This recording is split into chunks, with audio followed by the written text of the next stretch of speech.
Introducción.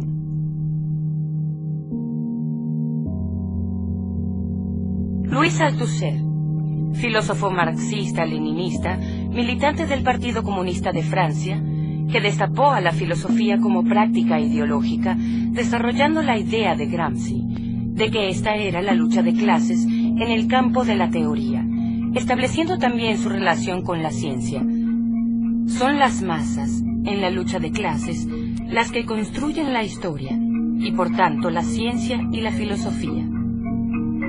Esto entró en contradicción con la tesis estalinista y con su vertiente eurocomunista. En la práctica teórica, sus elaboraciones son siempre intervenciones, a menudo colectivas, sobre problemas candentes del movimiento revolucionario.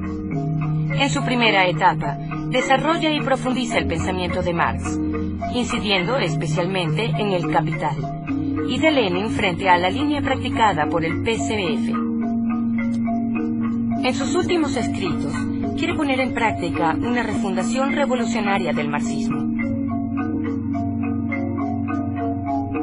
El curso que sigue es un fragmento de Ideología y aparatos ideológicos de Estado, que es la esquematización y puesta en relación de las organizaciones sindicales, religiosas, familiar, etc., y en definitiva, de la totalidad social, con el poder de Estado, que es de clase, significando por tanto una nueva conceptualización del Estado, superando la división Estado-sociedad civil. Por Louis Althusser.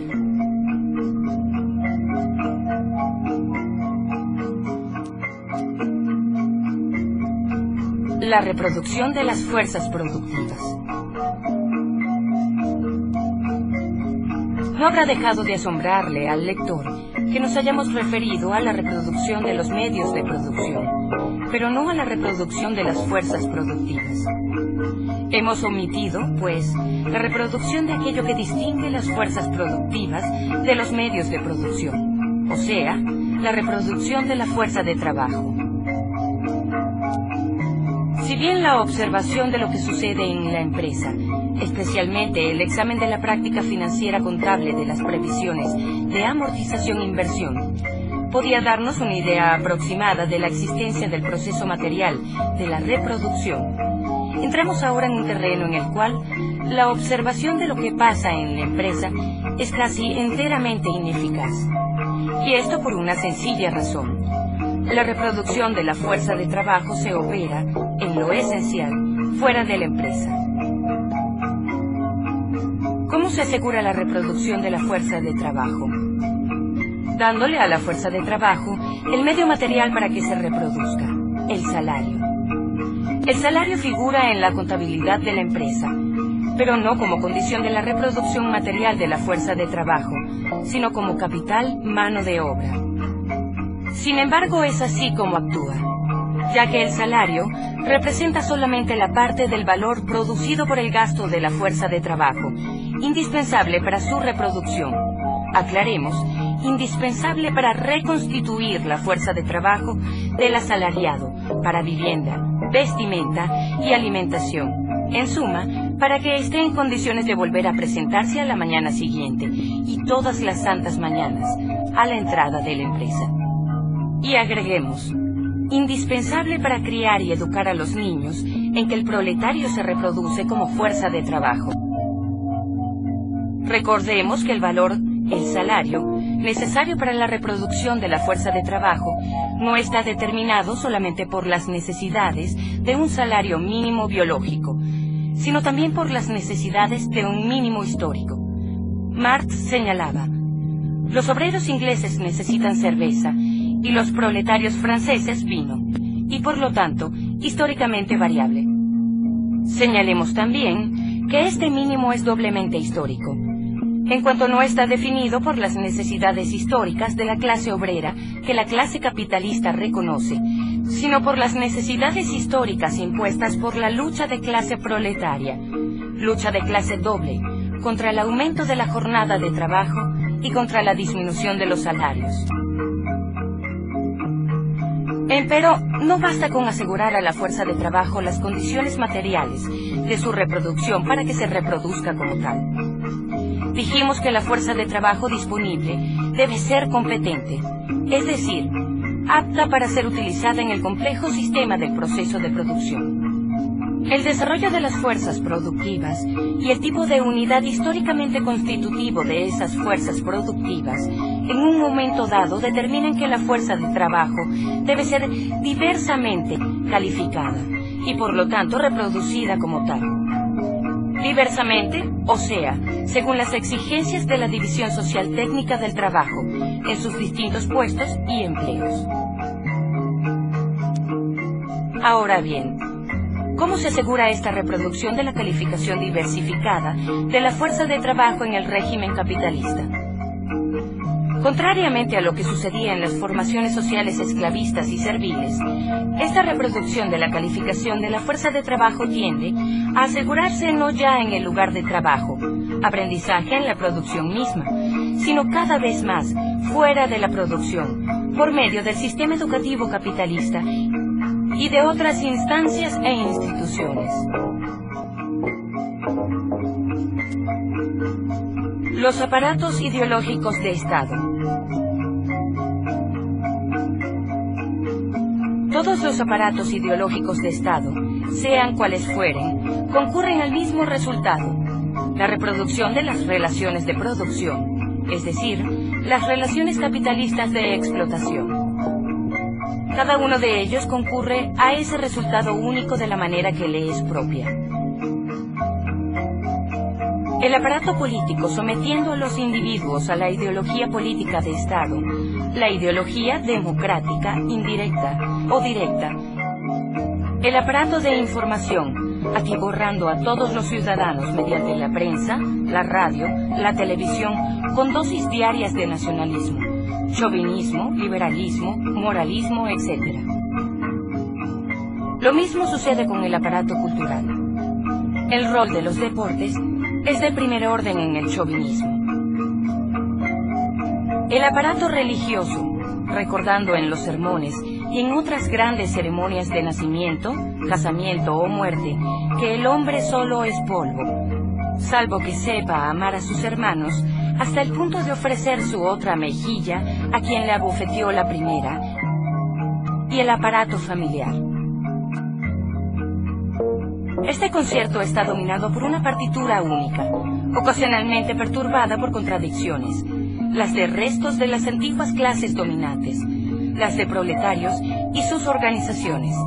La partitura de la ideología de la clase actualmente dominante, que integra en su música los grandes temas del humanismo de los ilustres antepasados que, antes del cristianismo, hicieron el milagro griego, y después la grandeza de Roma, la ciudad eterna, y los temas del interés particular y general, etc., nacionalismo, moralismo y economismo.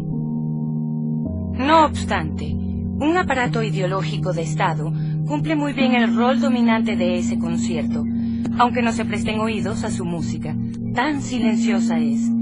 Se trata de la escuela. La escuela. ¿Qué se aprende en la escuela? Es posible llegar hasta un punto más o menos avanzado de los estudios, pero de todas maneras se aprende a leer, escribir y contar, o sea, algunas técnicas y también otras cosas, incluso elementos, que pueden ser rudimentarios o por el contrario profundizados, de cultura científica o literaria, utilizables directamente en los distintos puestos de la producción. Una instrucción para los obreros, una para los técnicos, una tercera para los ingenieros, otra para los cuadros superiores, etc. Se aprenden habilidades. Pero al mismo tiempo, y junto con esas técnicas y conocimientos en la escuela, se aprenden las reglas de buen uso, es decir, de las conveniencias que debe observar todo agente de la división del trabajo, según el puesto que está destinado a ocupar, religiosas, familiar, etc., y en definitiva, de la totalidad social, con el poder de Estado, que es de clase, significando por tanto una nueva conceptualización del Estado, superando la división Estado-sociedad civil. Por Luis Althusser.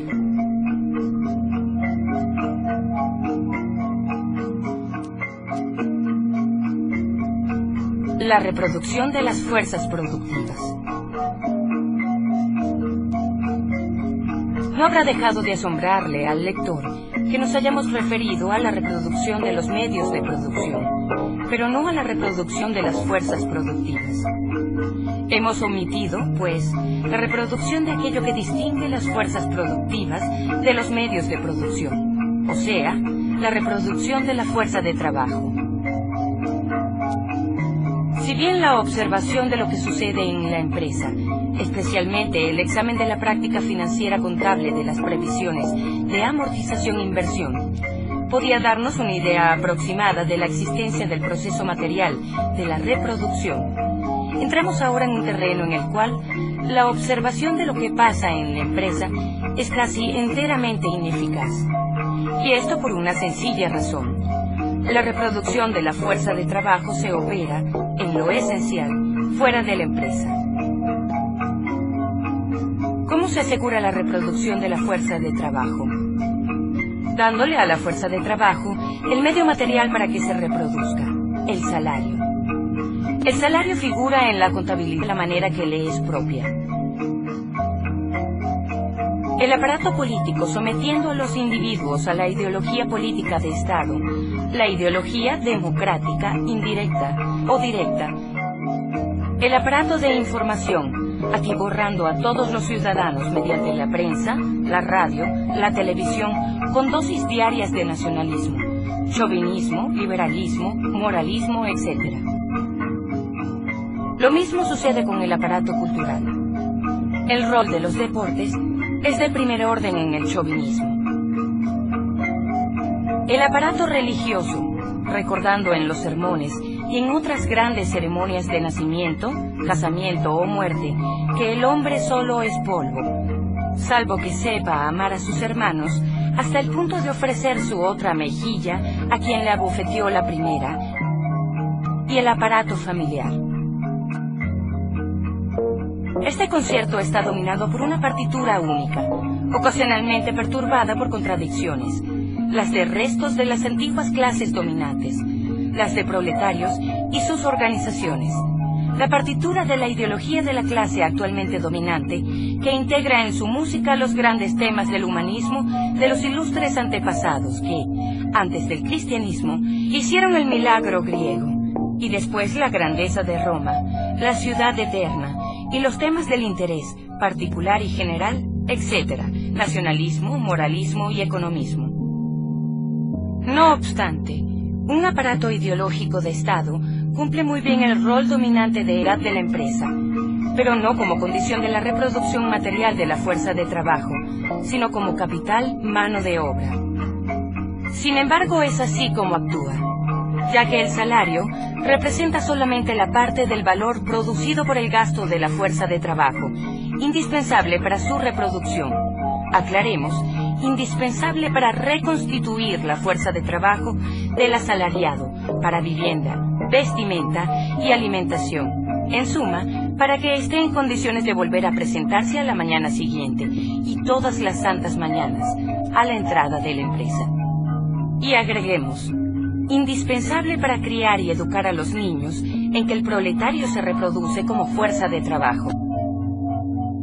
Recordemos que el valor, el salario, necesario para la reproducción de la fuerza de trabajo, no está determinado solamente por las necesidades de un salario mínimo biológico, sino también por las necesidades de un mínimo histórico. Marx señalaba, los obreros ingleses necesitan cerveza y los proletarios franceses vino, y por lo tanto, históricamente variable. Señalemos también que este mínimo es doblemente histórico, en cuanto no está definido por las necesidades históricas de la clase obrera que la clase capitalista reconoce, sino por las necesidades históricas impuestas por la lucha de clase proletaria, lucha de clase doble, contra el aumento de la jornada de trabajo y contra la disminución de los salarios. Empero, no basta con asegurar a la fuerza de trabajo las condiciones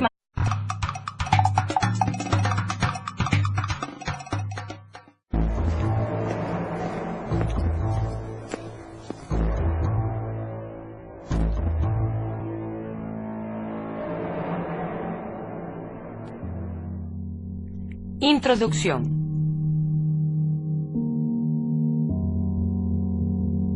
Louis Althusser, filósofo marxista-leninista, militante del Partido Comunista de Francia, que destapó a la filosofía como práctica ideológica, desarrollando la idea de Gramsci, de que esta era la lucha de clases en el campo de la teoría, estableciendo también su relación con la ciencia. Son las masas, en la lucha de clases, las que construyen la historia, y por tanto la ciencia y la filosofía.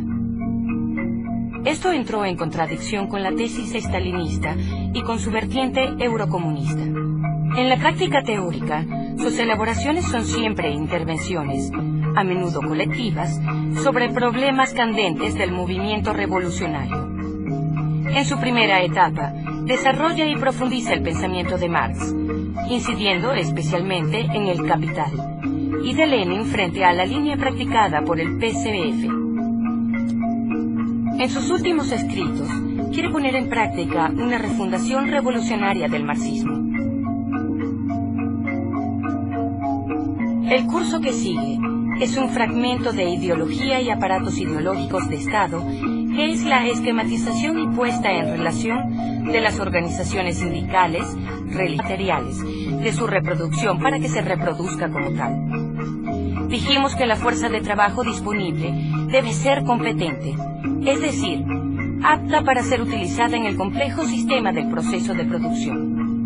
El desarrollo de las fuerzas productivas y el tipo de unidad históricamente constitutivo de esas fuerzas productivas en un momento dado determinan que la fuerza de trabajo debe ser diversamente calificada y por lo tanto reproducida como tal. Diversamente, o sea, según las exigencias de la división social técnica del trabajo en sus distintos puestos y empleos. Ahora bien, ¿cómo se asegura esta reproducción de la calificación diversificada de la fuerza de trabajo en el régimen capitalista? Contrariamente a lo que sucedía en las formaciones sociales esclavistas y serviles, esta reproducción de la calificación de la fuerza de trabajo tiende a asegurarse no ya en el lugar de trabajo, aprendizaje en la producción misma, sino cada vez más fuera de la producción, por medio del sistema educativo capitalista y de otras instancias e instituciones. Los aparatos ideológicos de Estado. Todos los aparatos ideológicos de Estado, sean cuales fueren, concurren al mismo resultado, la reproducción de las relaciones de producción, es decir, las relaciones capitalistas de explotación. Cada uno de ellos concurre a ese resultado único de